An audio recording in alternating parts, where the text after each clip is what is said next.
Bom dia, irmãos.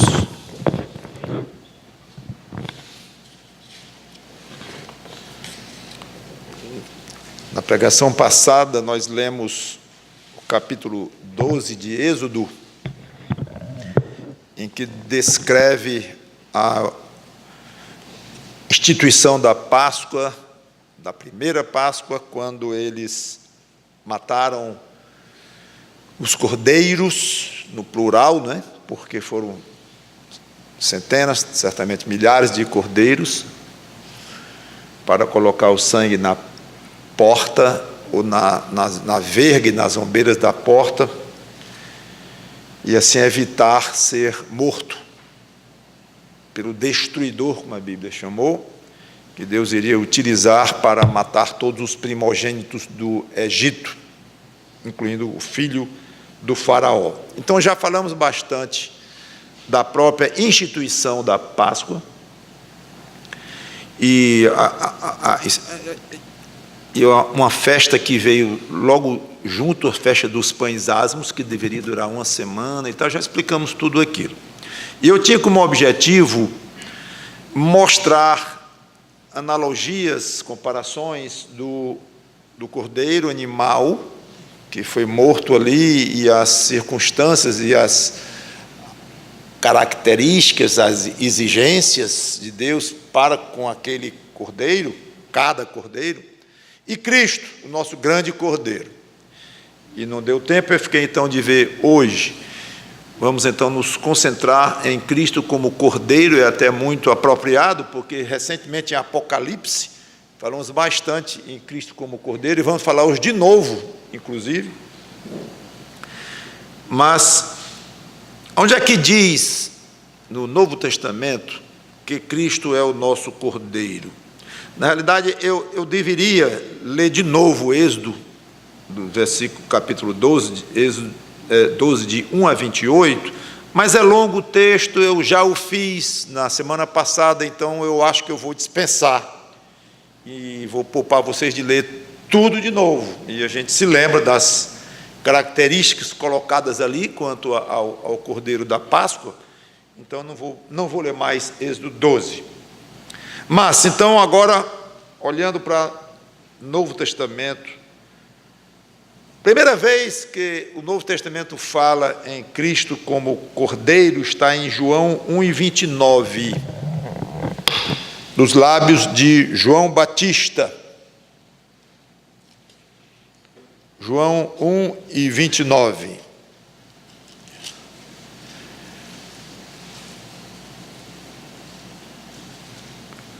E quando eu digo Novo Testamento, é uma forma de dizer, que na realidade os evangelhos se passaram não ainda no Novo Testamento, tecnicamente falando, apenas quando Cristo morreu, ressuscitou, e ali quando ele derramou o sangue dele, ali foi então realizada a nova aliança no sangue de Cristo, quando ele morreu, depois ressuscitou, voltou para o céu. Então começa o Novo Testamento, tecnicamente falando. Os evangelhos se passam ainda no Velho Testamento, mas com a chegada de Cristo, então já é ali um fim de um e o início de outro. Mas é bom ter na mente esta ideia, ok? Então, João 1:29, no dia seguinte, viu João a Jesus que vinha para ele e disse: eis o Cordeiro de Deus que tira o pecado do mundo. Seria quase impossível um judeu ouvir aquilo e não associar imediatamente com o Cordeiro da Páscoa. Em Apocalipse 5 e 6, eu não vou ler, porque acabei de pregar detalhadamente sobre este texto lá, quando aparece alguém como um cordeiro, como havia sido morto. Aos olhos de João, assim pareceu, que era aquele que poderia abrir o livro, o único, no céu, na terra, embaixo da terra, em todos os lugares, que poderia abrir o livro que estava fechado, na mão do Pai, que estava sentado no trono. Então, a lei diz claramente que Cristo é o Cordeiro. Então, nós vamos ver em que o Cordeiro da Páscoa é tipo de Cristo. Tipo é uma expressão técnica para dizer que é uma figura ou aponta para, nesse sentido, um modelo, chama-se de tipo. E a própria realidade da qual o outro é um tipo, chama-se de antitipo.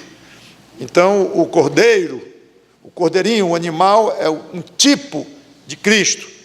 E Cristo chama-se como o antitipo, ou seja, é o próprio, o original. Esta é a ideia.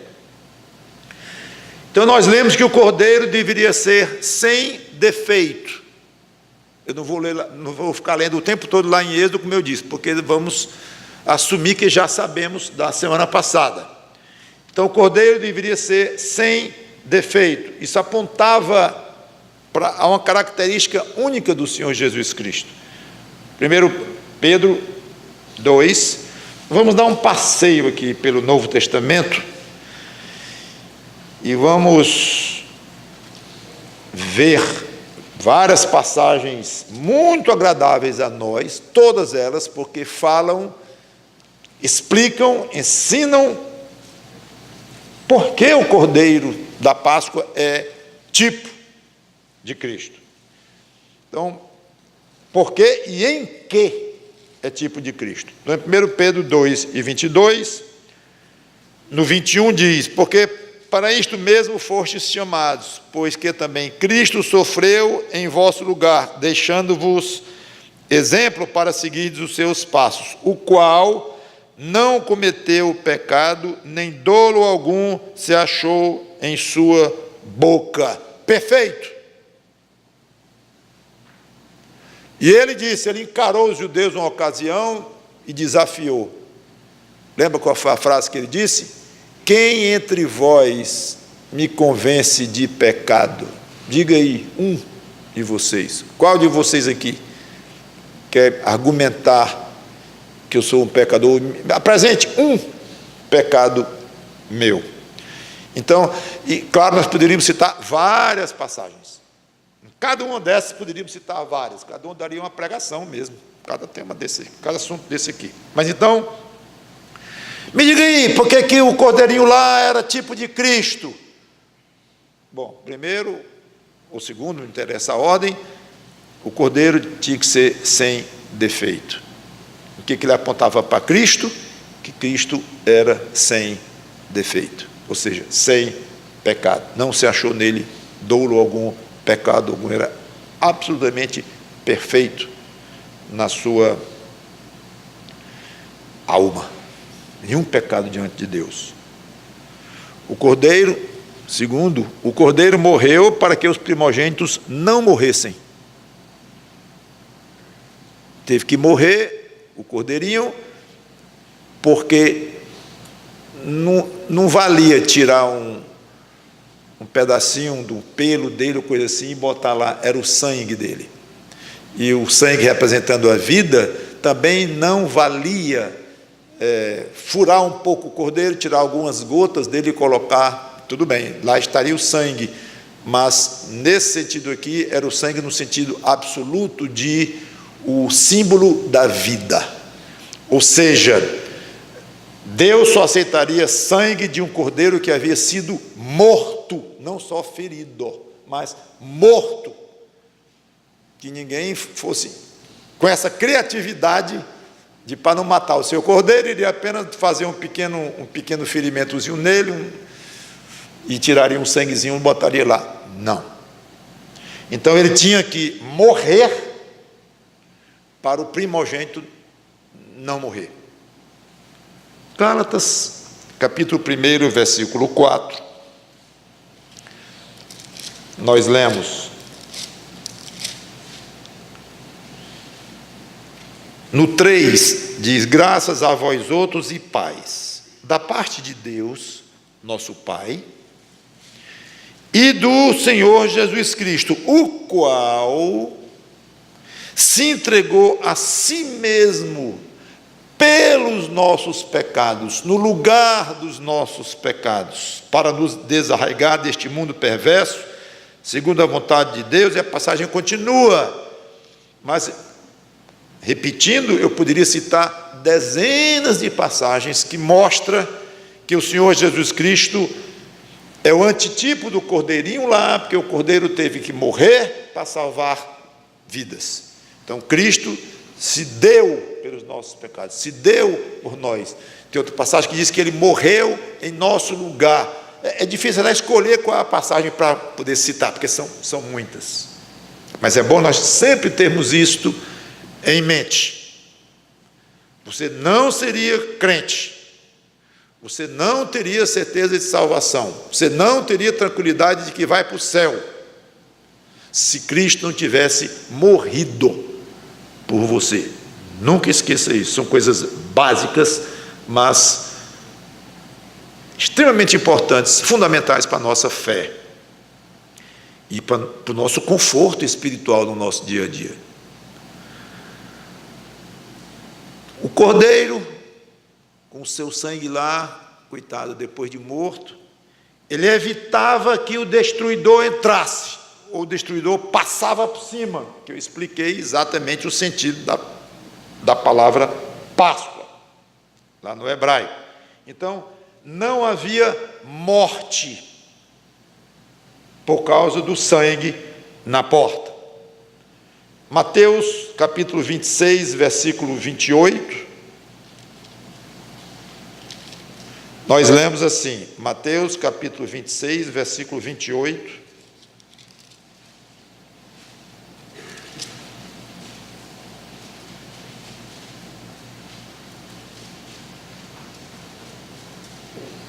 porque isto é o meu sangue, o sangue da nova aliança, derramado em favor de muitos, para remissão de pecados.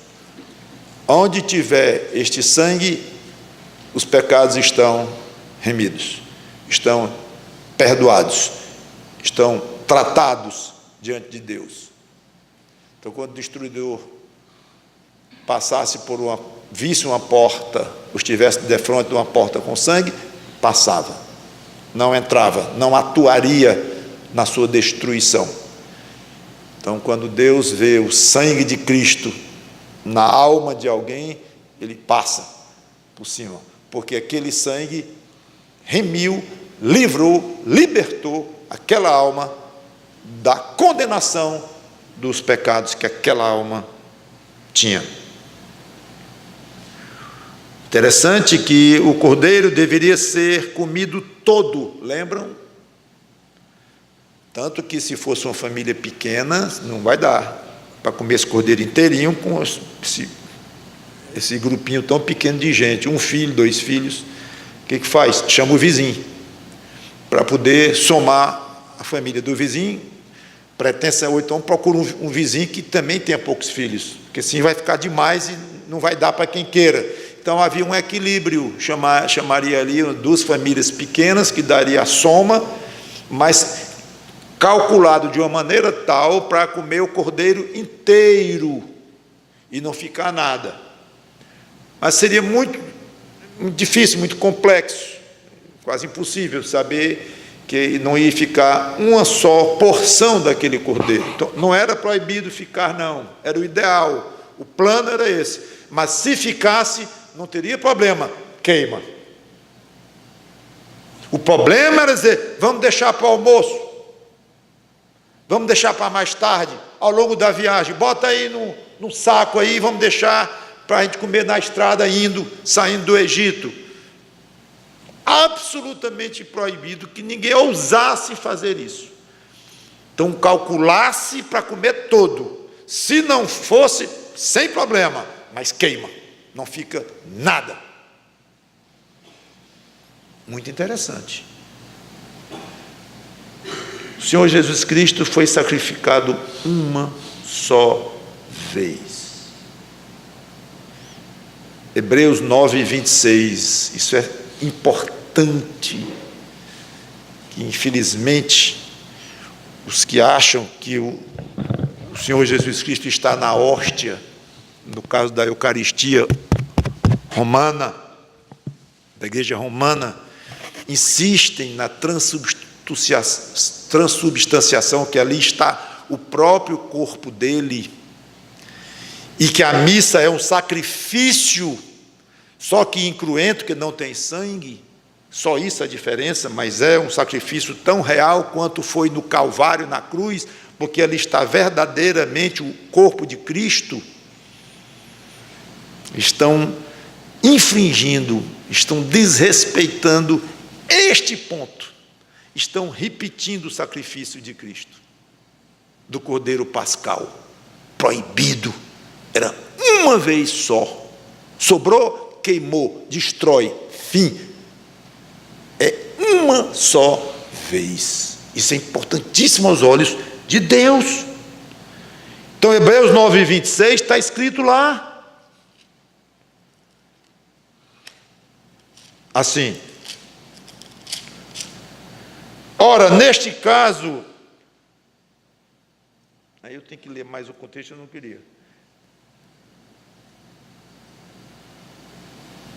Tem que vir lá de cima, mas eu vou ler só o 26 mesmo. Ora, neste caso, seria necessário que ele tivesse sofrido muitas vezes desde a fundação do mundo.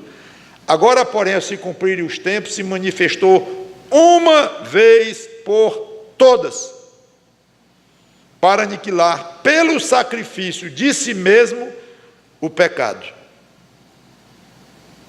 E a passagem continua. Uma outra aplicação parecida é que ele diz, João 6, que a carne dele é verdadeiramente comida e o sangue dele é verdadeiramente bebida, e quem quiser ser salvo por ele tem que comer a carne dele e beber o sangue dele,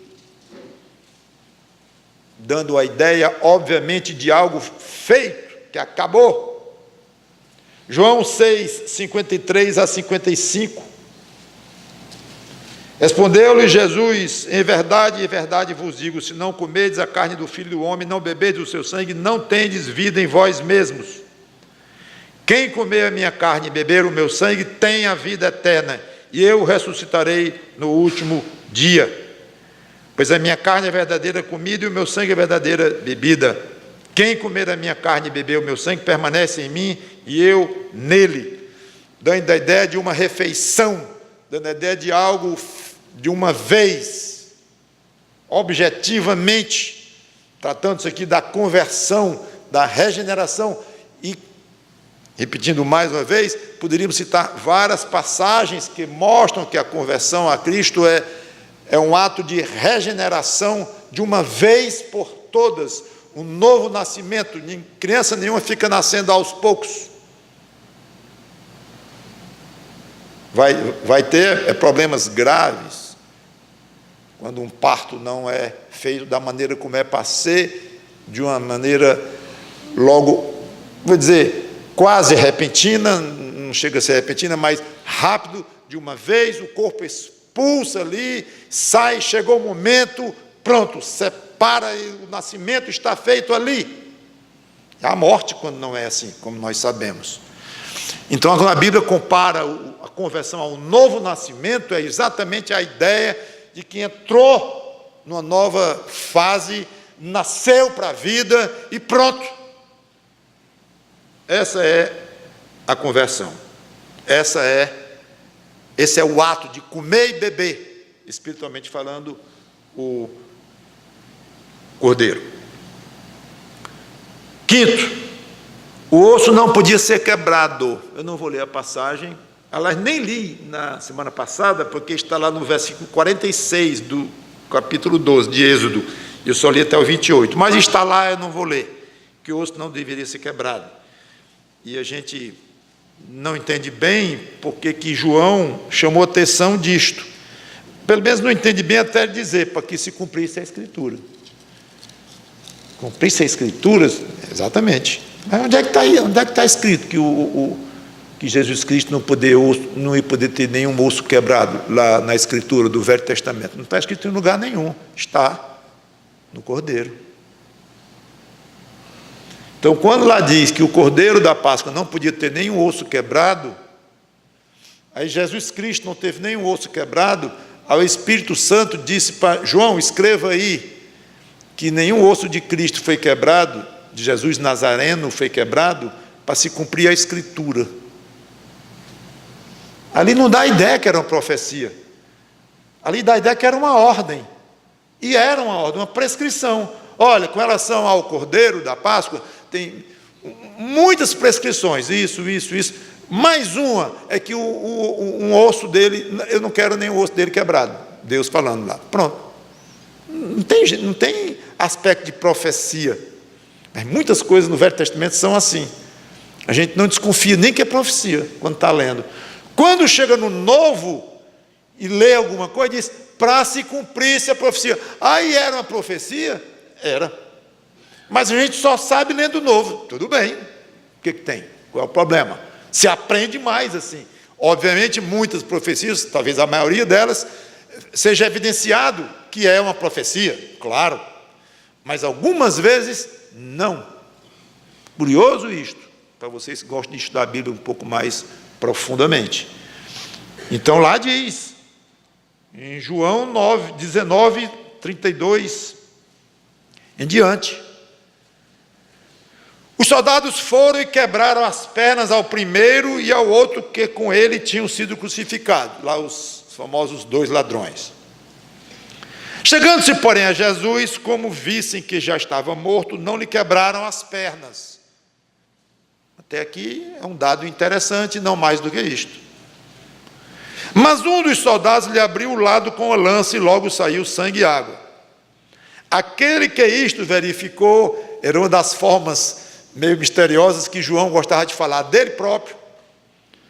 Aquele que isto viu, testificou, sendo verdadeiro o seu testemunho, e ele sabe que diz a verdade. Está falando do próprio evangelista, João falando dele mesmo. Para que também vós creais. E isto aconteceu para se cumprir a Escritura, nenhum dos seus ossos será quebrado. Muito interessante, né? O cordeiro deveria ser comido sem fermento. Há 2 ideias. Uma é da pressa e da aflição. Está naquela aflição, vai, não vai, o faraó deixa ir, não deixa, não deixa, e ali é uma aflição grande, e na hora exata, Moisés diz, vamos, mata o cordeiro, celebre a Páscoa e vamos embora. Imediatamente. Deuteronômio 16 e 3 explica isso.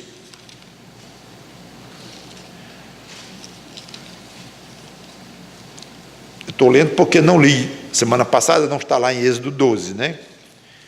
Isso aqui está em Deuteronômio 16 e 3, que diz assim: nela não comerás levedado, 7 dias nela. Está falando da festa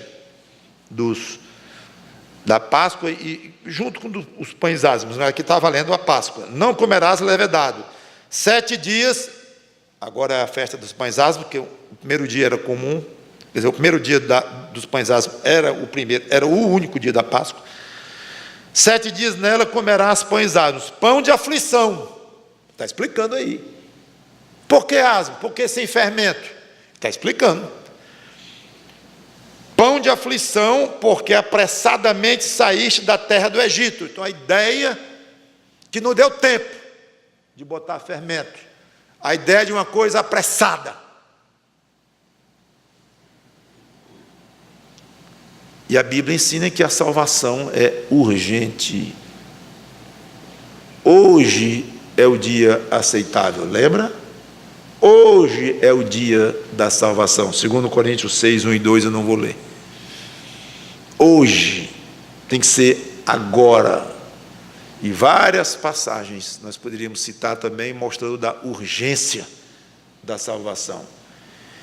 E eu acho que nenhum de nós, quando fala de Cristo, você já deve ter tido essa experiência, espero que já tenha tido, você diz assim, rapaz, pense nisso. Cara, tu tem a vida toda para pensar nesse assunto aí, se quer aceitar Jesus, se não quer, vê aí, tu é novo ainda, vai demorar muito tempo e tal. Esse é um pregador, é um evangelista muito esquisito. E não é, geralmente não é assim. Dizer, olha, não é mesmo? Geralmente é a palavra de olha. Ninguém sabe, eu sou novo. Olha, ninguém sabe a hora que vem. E o homem está ordenado a morrer uma só vez. Depois disto, o juízo. Rapaz, tome uma providência na sua vida. Ajeite sua situação com Deus. Nós sempre temos esse alerta, porque é urgente, é logo. Não demore neste assunto. Então, há esta ideia lá com o sem fermento. E a outra ideia junto é de que fermento é símbolo do pecado. Tem esta ideia. Então, a comunhão com Cristo deve ser sem o fermento do pecado. Isso está um bocado claro em 1 Coríntios, capítulo 5, versículo 7. 1 Coríntios, capítulo 5, versículo 7. Parece que hoje está mais uma aula do que uma pregação. Seja como for, temos muito que aprender aqui do Senhor Jesus Cristo. Diz assim, 1 Coríntios 5 e 7, lançai fora o velho fermento, para que sejais nova massa, como sois de fato sem fermento, pois também Cristo, nosso Cordeiro Pascal, foi imolado. Por isso, celebremos a festa não com o velho fermento, nem com o fermento da maldade e da malícia, e sim com os asmos da sinceridade e da verdade. Então, claro que não precisa nem explicar. É símbolo do pecado. Então, a ausência de fermento, ao comerem a Páscoa, no primeiro dia da festa dos pães asmos, significava, apontava para a nossa comunhão com o Cordeiro Pascal, Cristo, sem pecado. Sétimo, o Cordeiro deveria ser comido com ervas amargas, lembrando o sofrimento no Egito. Lá em Êxodo 1:14 fala lá de amargura, eu não vou ler. Então aqui tem a nossa conscientização do quanto o pecado nos foi amargo. Nós fomos, por natureza, filhos da ira, conforme Paulo nos lembra lá, claramente. Várias passagens falam daquele tempo, e que a gente não gosta nem de se lembrar deles, daqueles dias, daquela época amarga, lembrando o nosso viver sem Cristo. E a ideia também da comunhão que nós temos com Cristo no sofrimento dele. Foi muito amargo para Cristo sofrer daquele jeito. E nós não somente nos alegramos com Cristo, nos alegraremos eternamente com Cristo, mas nós participamos dos sofrimentos de Cristo. Por isso vem nossos sofrimentos na terra, vem perseguição na terra, vem a necessidade de sermos testados por Deus e mostrar um comportamento fiel, firme, como Ele mostrou. Então nós passamos por um bocado de sofrimento.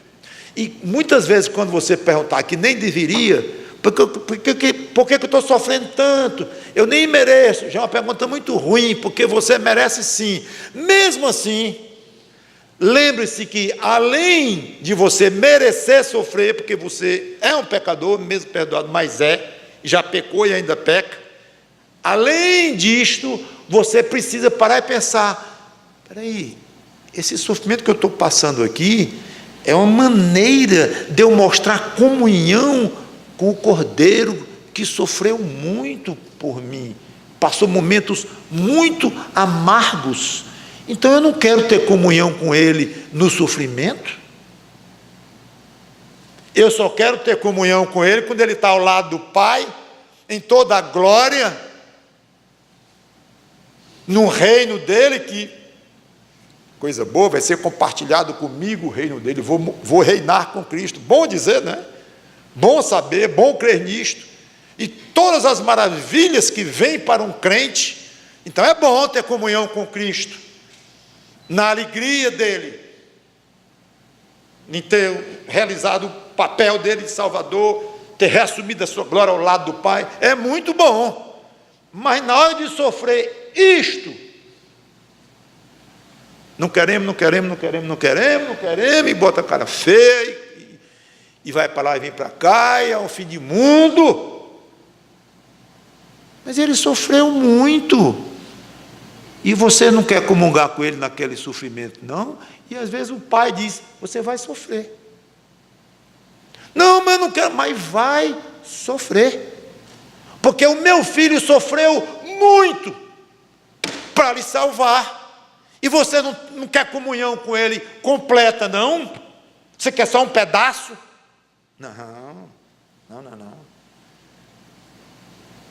Eu quero ver se você valoriza o meu filho, Deus falando, o quanto a sua alma está pronta para aceitar que você vai sofrer como crente, e dando testemunho de crente, e brilhando com a luz de Cristo em pleno sofrimento, sabendo, consciente, isso aqui faz parte da minha comunhão com a amargura que Cristo passou por mim naquela cruz velha, e em todo o sofrimento que ele passou nesta terra aqui. Comeu ervas amargas, e eu vou comer também. Senhor, pode mandar a erva. É assim que Deus espera. 9º, 8º,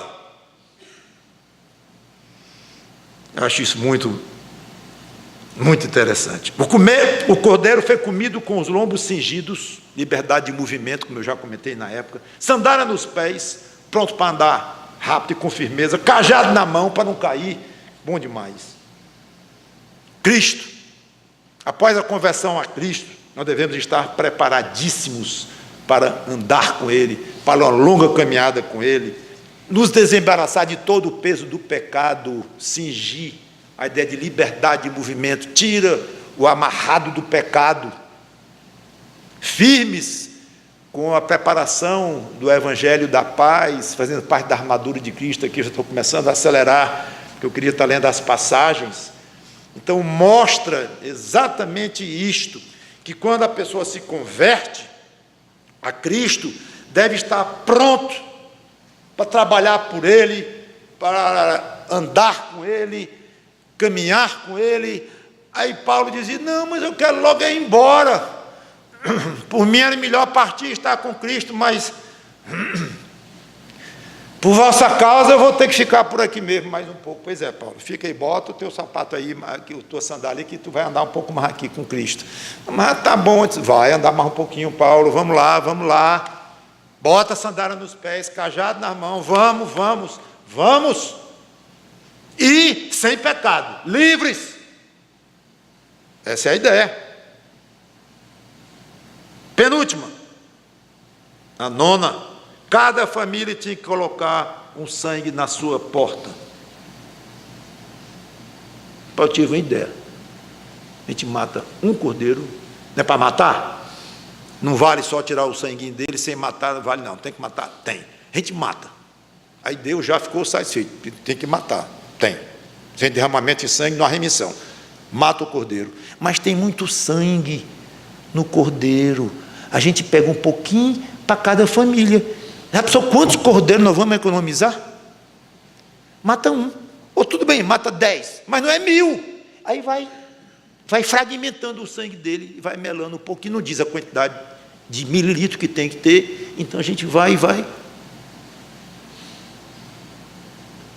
A salvação é absolutamente pessoal. A graça foi dada a cada um de vós. E os pregadores diziam, cada um se arrependa das suas iniquidades. Cheia de passagens, está lá a Bíblia falando da necessidade de cada um.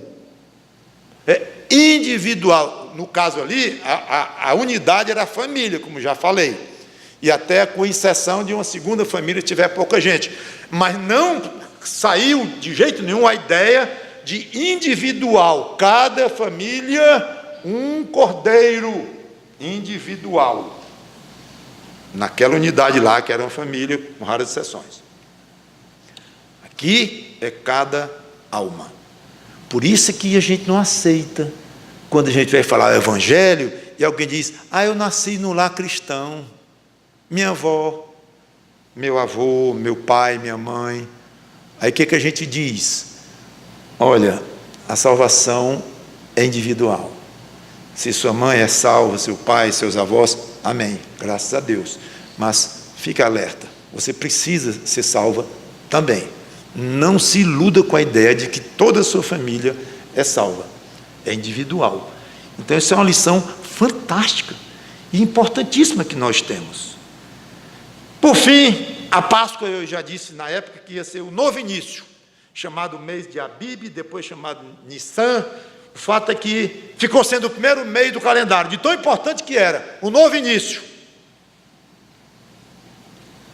Aquele que está em Cristo é nova criatura, novo início. Graças a Deus por este Cordeiro. Vamos orar. Obrigado, Senhor Deus, pela Tua palavra, que o Teu Espírito Santo nos dê a alegria, o entendimento para termos uma alegria coerente, uma alegria minimamente comparável com a realidade do que foi feito por nós, por esse Cordeiro maravilhoso, do qual nós temos falado lá em Apocalipse. Obrigado, porque fomos salvos individualmente pelo sangue daquele Cordeiro imolado que foi uma vez só para nunca mais.